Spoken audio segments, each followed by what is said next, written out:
Мына массажерлар жай ғана кайф үшін ба, немесе денсаулыққа пайдасы бар ма? Жай ғана кайф үшін емес, денсаулыққа действительно пайдасы бар. Өйткені бұл массажерді, арқа массажеріне келетін болсақ, нақты 5 функциясы бар.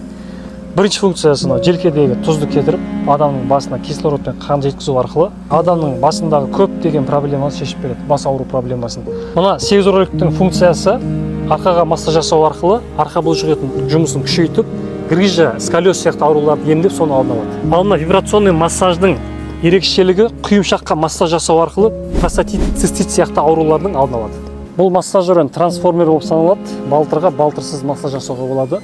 Бұл жерде 4 нақты функция бар. Бірінші массаж тайский массаж, екінші массаж балтырды қысу арқылы жасайды, үшінші массаж компрессионный массаж, төртіншісі теплотерапия. Бұл аппараттың ерекшелігі қазір көптеген ауру бар. Аяқ қақсау, тізе қақсау, варикоз, шпора, подагра деген ауруларды емдеп, соны алдын алуға өте жақсы көмектеседі.